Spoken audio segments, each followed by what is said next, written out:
Thank you for calling. Thank you for welcome back. I just want to thank everybody to tuning in. This is Money Talk Sports.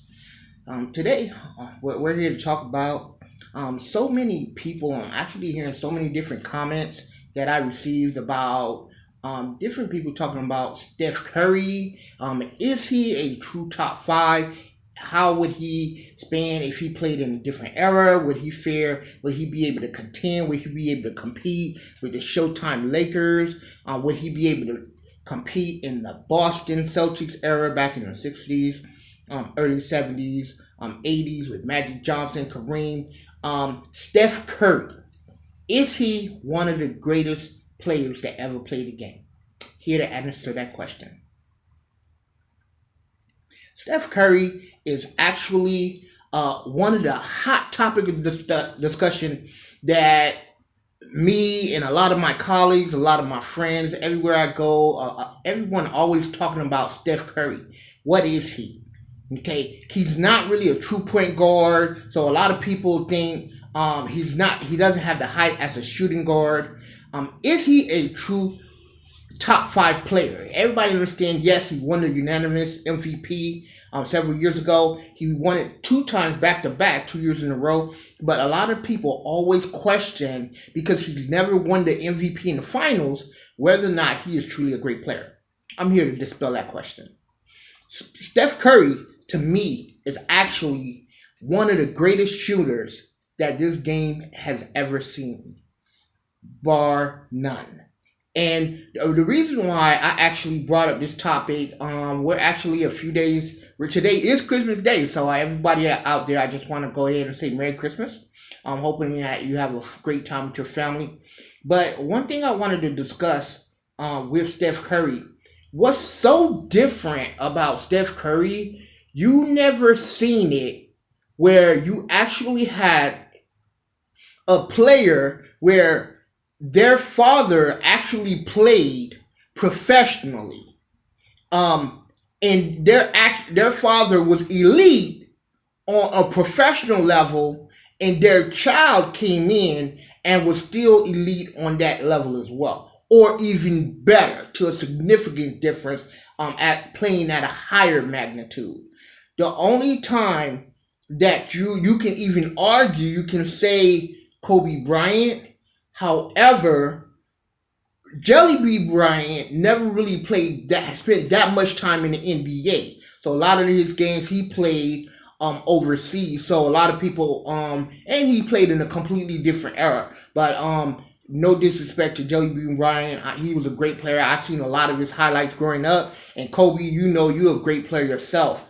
But my thing about Steph Curry, one thing I always know when you're talking about privileged kids, kids who come from means of wealth, who have a wealth as a background, they don't actually have the same expectation as a player who's coming up from a broken family, single parent home, whether it's a mom or a dad, and when they go out to play a game, okay, whether you talk about LeBron, where you talk about Dwayne Wade, where you talk about a lot of the players that actually played the game, they really didn't have that two-parent household. It was a rare occurrence that you seen, because whenever they go out there to play, they have that instinct, they have that mindset that if we don't compete at a high level, if I don't give it everything I got, I may be back in the projects. Okay, so a lot of times when you see these kids coming from an inner city and they're playing privileged kids from a privileged school, their mindset is they have to make it. They have to make it out. Playing and winning on a level, whether it was Chris Webber in the Fab Five when they played, Chris Webber in Detroit, Michigan. Jalen Rose, I actually seen Jalen Rose play. I watched his game. I haven't seen him in person, but I followed the Fab Five, and I was a deep fan of the Fab Five, and you could tell. Anytime these players, you could see in their eyes when they was going out there, they was playing for something more than just the end of the score, whether it was a win or loss. Okay, and one thing when you talk about some of these kids who actually had parents that actually played in the league, and you never really seen someone of Steph Curry magnitude make it on that level.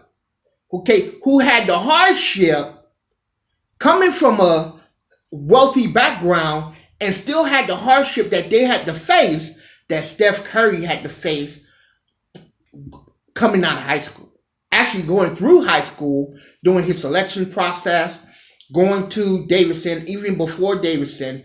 What I talk about is whenever you have someone that's facing that type of grind, that who has that type of grit. Now, if you tell me that you're putting Steph Curry with facing the same situation that he had, one thing I say about basketball players, once you play on that level, once you turn to being like an elite pro athlete, and when I mean elite, I mean top 5 all-time players, I don't care what era you played in, I feel that you can still play in a different era and you'll find ways to be great. And the reason why about Steph Curry, because keep in mind, Steph Curry, his goal, everything that you talk about that you see in his game is not about having the athleticism to play in the NBA. It's not about yes, he came from a well-to-do family because his father, Del Curry, played in the NBA. But the thing is, he didn't have a given height. He was not blessed with height. He was not blessed with athleticism. He had to work at it. Everything came in Steph Curry was between his ears. His mind, the mindset that he played the game with.